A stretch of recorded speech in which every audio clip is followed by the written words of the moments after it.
Hello and welcome, all friends and devotees of yoga and Buddhism. Today is June the 28th. Thank God it's Friday, June the 28th, 2019. And here is the body of wisdom which I discovered a few months ago from the Venerable Master Xingyun, the founder of Fo Guangshang.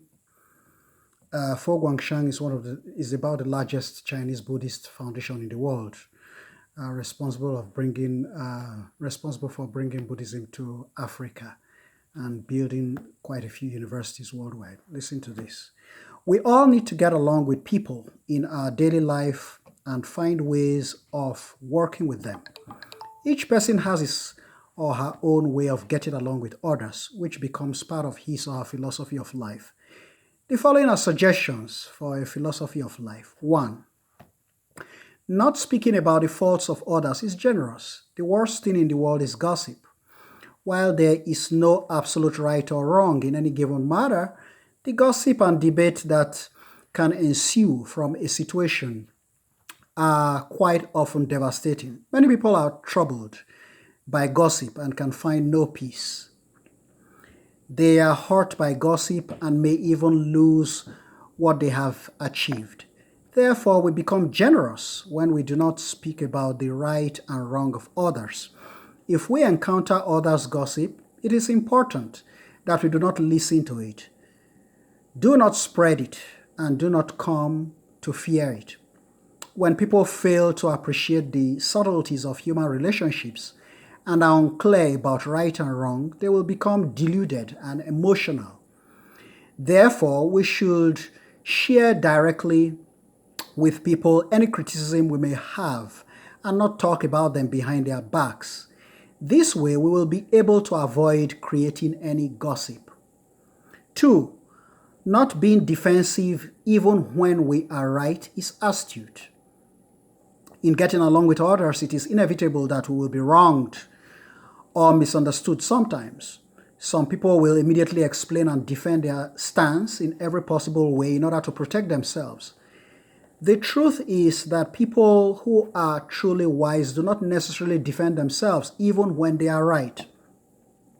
On the other hand, if we have time for self-reflection and are readily able to admit our mistakes, we are not losing out either, but gaining merit instead.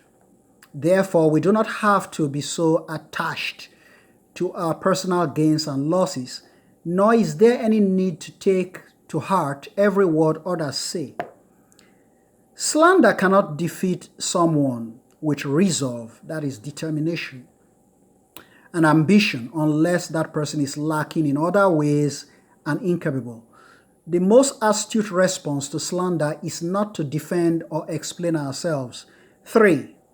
The third golden key, I call these are the treasures from the Venerable Master Xingyun. Publicizing the kind acts of others is making good connections. Buddhism teaches before attaining Buddhahood, we have to make good connections with people. If we have a heart full of joy, respect, and blessings, then we have the capacity to make good connections with others. It is the best offering for others when we provide them with positive causes and conditions. When we say a few good words on their behalf and praise them for a kind deed, we are paving the way for them. Making things convenient for others is the best way to create a connection. By being generous in publicizing the kind deeds of others and regularly praising their virtues, we will also find our own way in life has become smoother because we have made so many positive connections with people. 4. Not exposing the past mistakes of others is cultivating our virtue. The ancients have said, do not hide your conscience. Do not publicize the faults of others. Exercise caution in dealing with people and be without worry. Be patient at work and anything can be settled. In the past, the Chinese accepted it as a virtue to hide the flaws and publicize the good of others. Nowadays, people are doing the opposite, trying their best to expose the secrets of others. In reality, we need to be empathetic about such matters, as we ourselves would not want others to talk about our past either. We should not treat others in a way we do not want them to treat us, like the golden rule. Therefore, people who do not expose the past mistakes of others are virtuous. Folks, we're going to summarize this real quick. The clips of my videos are highly limited. That's why I'm kind of pushing you guys to move fast. Just jot the points with your pen, take the main points down, and then after you have the whole day to go and sit back, reflect and meditate on this profound wisdom from the great master Singyung. There are, of course, many philosophies of life, but if we are able to refrain from speaking about the right and wrong of others and defending our stance and further progress to publicize their virtues while not exposing their secrets, we can certainly make broad connections with people and cultivate more merit. Our journey in life will also be much smoother with fewer setbacks and obstacles to worry about. This is one of the profound wisdom sayings, wisdom writings from the great Venerable Master Singyung. He has nearly 400 of these. I discovered these a few months back. It's almost like a whole oracular system. It is actually comparable to the great Chinese I Ching, which Confucius developed some 2,500, actually it's 4,000-year-old I Ching. I Ching is 4,000-year-old system in China. It was there thousands of years before Confucius. Confucius came and systematized it and advanced it into almost what it is today. Well, the difference today is that we now have computers.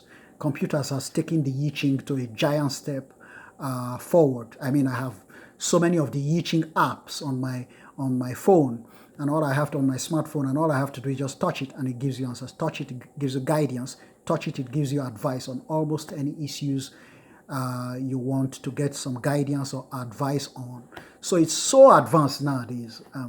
Confucius was greatly responsible for the more or less, although he's an ancient scholar, the great results we have today, from which the computer programmers now finish the job to an almost perfect form we have nowadays. So guys, this is what we have. We have these great works from the Venerable Master Singyung in its fantastic form today, in which I discovered them. We programmers, computer programmers, we have some work to do, try to program and systematize it into a form similar to what Confucius had in those days. Namo Amitofo.